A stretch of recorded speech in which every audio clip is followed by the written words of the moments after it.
Halo pemirsa, berjumpa lagi dengan saya Serda Maria dalam program Terfleet Highlight edisi 20 April 2026. Inilah rangkuman kegiatan dan momen penting di lingkungan Komando Armada 3 selama sepekan terakhir. Berikut berita selengkapnya.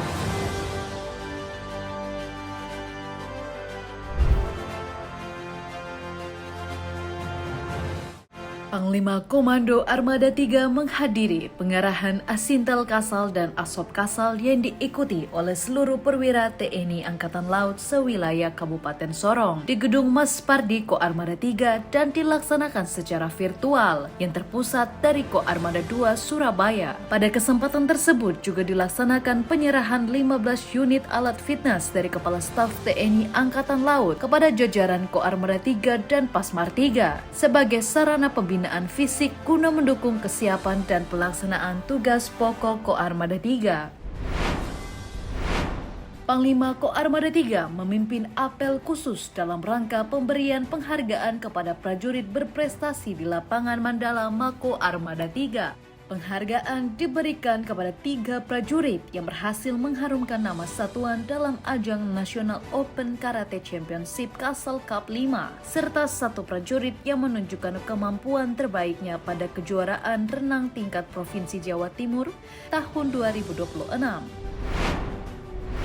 Panglima Komando Armada 3 Laksamana Muda TNI Dato Rusman SN menghadiri pembukaan latihan operasi laut gabungan tahun 2026 secara virtual yang terpusat di Auditorium Puslat Kaprang Kolat Ko Armada 2 Surabaya. Latihan yang berlangsung hingga 25 April 2026 ini menjadi wujud nyata komitmen TNI Angkatan Laut dalam membangun kekuatan maritim yang tangguh, profesional, dan siap melaksanakan pertempuran. Prajurit Matra Laut dituntut untuk senantiasa sigap dalam menangkal setiap ancaman sebagai bagian dari tugas utama dalam menjaga kedaulatan dan pertahanan negara di laut.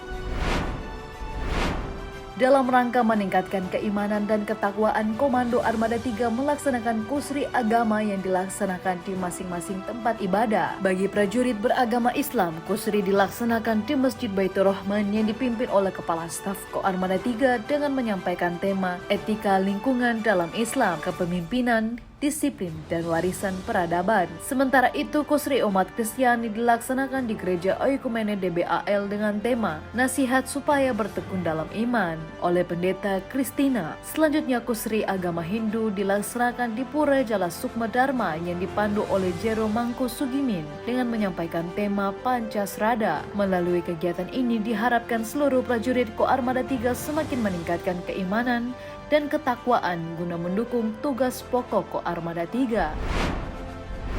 Dengan penuh semangat, prajurit Ko Armada 3 melaksanakan rangkaian bulan komando pada minggu kedua sebagai langkah strategis dalam pembinaan personel guna menghadapi dinamika dan tantangan tugas di wilayah kerja Ko Armada 3. Materi dan praktek latihan yang dilaksanakan antara lain bela diri militer, renang laut, dayung dan sea survival, halang rintang, menembak, close quarter battle, visit board search and seizure, dan penanganan huru-hara.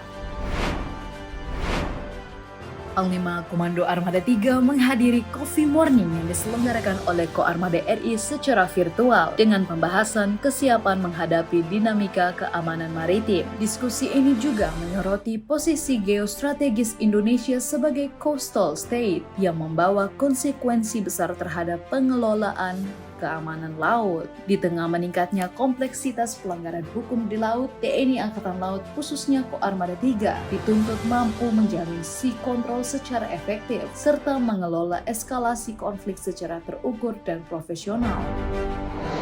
Demikian pemirsa rangkuman kegiatan Komando Armada 3 dalam Terfleet Highlight edisi minggu ini. Terima kasih atas perhatian Anda. Saya Serda Maria pamit undur diri dan sampai jumpa di edisi berikutnya. Gorawira Madya Jala Jala Seva Jaya Mahe.